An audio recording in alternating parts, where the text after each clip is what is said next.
Ce nouveau numéro du Journal de l'économie, voici pour commencer le menu. Les stocks d'ivoire de la Namibie et du Zimbabwe sont interdits de vente à l'étranger. C'est une décision de la Convention internationale sur le commerce d'espèces sauvages menacées d'extinction. Le Nigeria poursuit en justice de grands groupes pétroliers. Ils sont accusés d'avoir exporté illégalement du brut entre 2011 et 2014.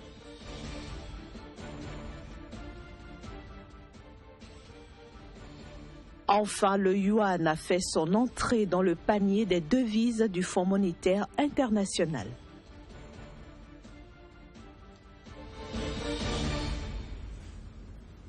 La Namibie et le Zimbabwe ne pourront plus désormais vendre leur stock d'ivoire d'éléphants à l'étranger.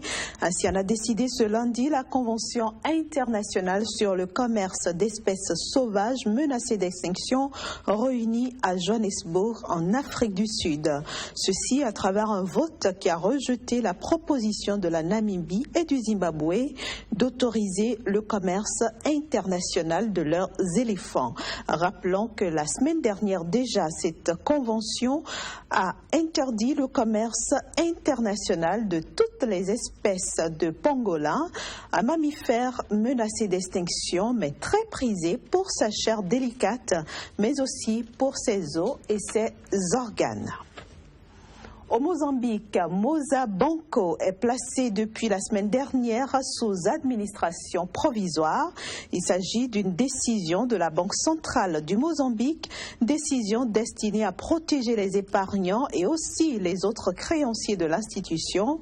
Une institution qui fait en fait les frais de la chute des prix des matières premières, notamment le gaz qui constituait un des piliers de ses projections de croissance. Le gouvernement nigérian a comparu la semaine dernière à la Cour de justice de Lagos, ceci dans le cadre d'un premier procès contre 3 des groupes pétroliers qui l'accusent d'avoir exporté illégalement pour 17 milliards de dollars du brut entre 2011 et 2014. Il faut préciser que ce procès intervient dans un contexte où le pays traverse, vous le savez, une récession économique. Ce premier procès concerne les exportations non déclarées faites par les 3 compagnies d'hydrocarbures, Total, Eni-Agip et Chevron, vers les États-Unis pour une somme de 12,7 milliards de dollars, soit 57 millions de barils de pétrole. Today's ruling was essentially a ruling on the challenge by Total.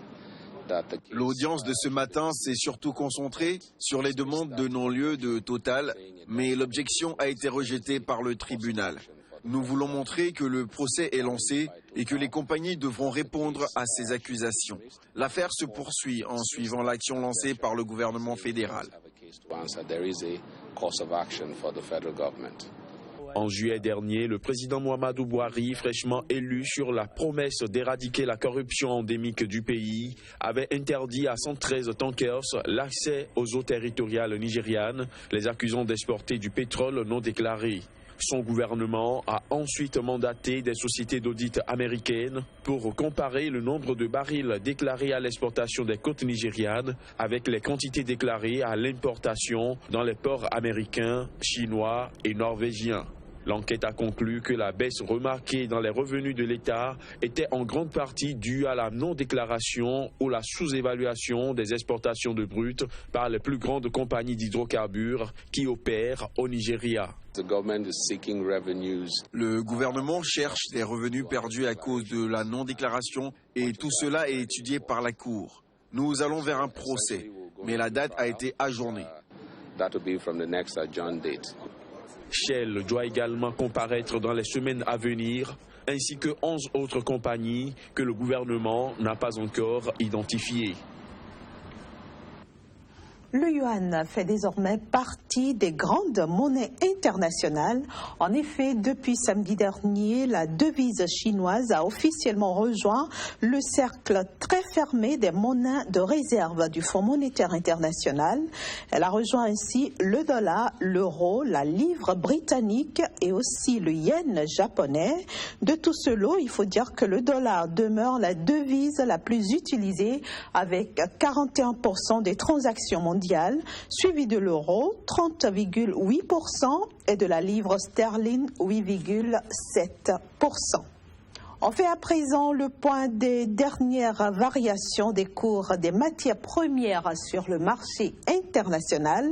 Le sucre est monté la semaine dernière du fait des prévisions de déficit accru, pendant que le cacao a baissé alors que la récolte pourrait être moins mauvaise que prévu. Le cacao, de son côté, s'est stabilisé en l'absence de nouvelles fortes. Les cours du sucre ont atteint jeudi dernier leur plus haut niveau depuis plus de 4 ans. À Londres, la tonne de sucre blanc s'est élevée jusqu'à $619, tandis qu'à New York, la livre de sucre brut s'est valorisée jusqu'à 24,10 cents. D'après des experts du marché, cette hausse des cours du sucre est due à une augmentation des prévisions de déficit du produit. Sur le livre de Londres, la tonne de sucre blanc pour livraison en décembre valait $600 vendredi à 14h30 GMT contre $588,30 le vendredi précédent à 14h GMT. À New York, la livre de sucre brut pour livraison en mars 2017 valait 23,15 cents contre 22,65 cents 7 jours auparavant. Les cours du cacao se trouvent sous pression alors que les conditions météorologiques paraissent s'améliorer. Vendredi, les cours ont atteint leur niveau le plus bas en 3 semaines à Londres à 2212 livres sterling la tonne. Une chute conditionnée par les meilleures conditions de récolte dans toutes les régions productrices. Outre l'amélioration des conditions en Afrique de l'Ouest, on note également que les conditions restent bonnes en Asie du Sud-Est et au Brésil. À Londres, la tonne de cacao pour livraison en décembre valait 2210 livres sterling contre 2263 livres sterling le vendredi précédent. À New York, la tonne pour livraison en décembre valait $2734 contre $2816 7 jours plus tôt. Les cours du café ont divergé cette semaine. L'Arabica s'est stabilisé à New York, tandis que le Robusta, coté à Londres, a regagné du terrain sans qu'aucune des deux cotations n'approche de leur plus haut niveau depuis 19 mois, atteint la semaine dernière. Des analystes du marché ont estimé que les deux marchés ont réagi aux prévisions de l'Agence publique agricole brésilienne, la CONAB, des prévisions qui étaient optimistes pour les récoltes d'Arabica et plutôt pessimistes pour celles de Robusta. À Londres, la tonne de Robusta pour livraison en novembre valait $2000 contre $1987 le vendredi précédent.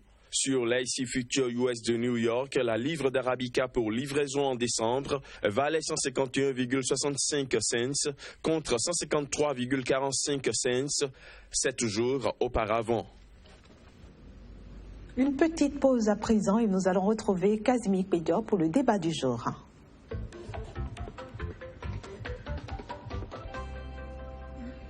Et aujourd'hui, nous allons nous intéresser au Mali qui a adopté la semaine dernière son projet de loi de finances 2017.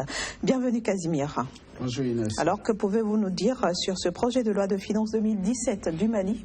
Il faut dire que le pays a adopté donc cette loi des finances, le gouvernement, en attendant que l'Assemblée ne vote pour que cela soit mis en application dès le 1er janvier. Et ce qui a retenu, c'est que pour l'exercice 2017, le Mali envisage 2270 milliards 647 millions de francs CFA donc pour l'exercice 2017, soit un taux d'accroissement de 10,33%. Il faut déjà dire que les recettes vont s'élever à 2013 milliards de francs CFA. Donc vous comprenez forcément que entre les dépenses et les recettes, il y a un petit calcul qu'il faut revoir au cours de l'année 2017. Vous voulez dire qu'il y a un déficit budgétaire en vue? Bien sûr, Inès, comme à ses habitudes, donc depuis quelques années, le Mali et d'ailleurs bon nombre de pays de la sous-région élaborent des budgets déficitaires où forcément ce n'est pas la lune de miel entre le pays et les institutions de Bretton Woods. Et donc, pour 2017, le Mali n'a pas dérogé donc à cette tradition-là, si j'ose parler ainsi. Environ 254 milliards de francs CFA seront recherchés.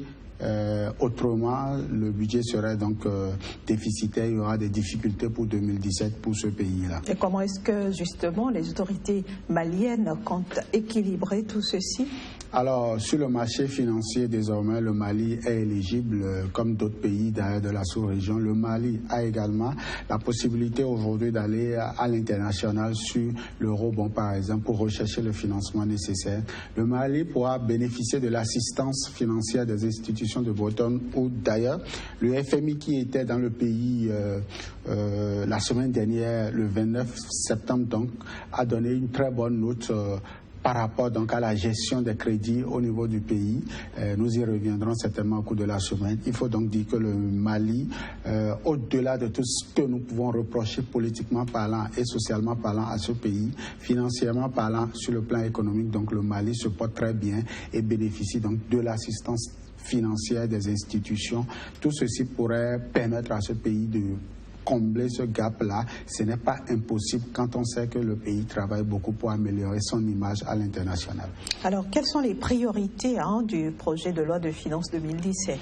Alors, le pays continue dans ses efforts d'après-guerre. Le pays est en train de lutter donc contre un certain nombre d'agissements de la sous-région, notamment des djihadistes. Donc, le pays va continuer les efforts de guerre. Donc, il y a une bonne partie de la cagnotte qui serait réservée donc à la sécurité, à la défense du territoire. Il y a également que le pays pourra renforcer sa capacité de production agricole.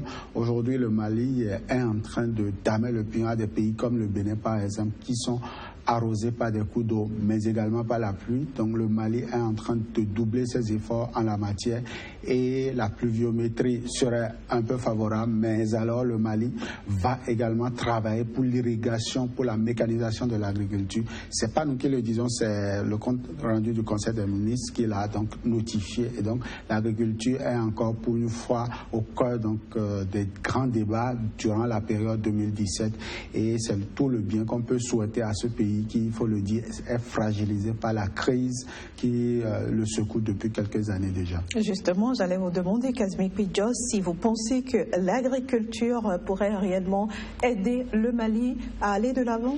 Beaucoup plus l'agriculture, mais aussi le secteur tertiaire, notamment le tourisme. Le Mali bénéficie d'assez d'atouts touristiques aujourd'hui et pourra drainer davantage de... Mais il y a le terrorisme qui décourage beaucoup d'étrangers. Bien sûr, beaucoup, et je l'ai dit, il y a des efforts qui seront donc consentis au cours de 2017. Espérons donc que les djihadistes soient un peu cléments avec ce pays pour relancer donc son économie. Merci beaucoup, Kazmi Pidjos, d'être venu donc éclairer notre lanterne sur le projet de loi de finances 2017 au Mali. À demain. Toujours avec le même plaisir. Chers amis téléspectateurs, vous l'avez compris, nous sommes déjà à la fin de ce numéro du Journal de l'économie. Ce fut un plaisir d'avoir passé ces quelques minutes en votre compagnie. Au revoir.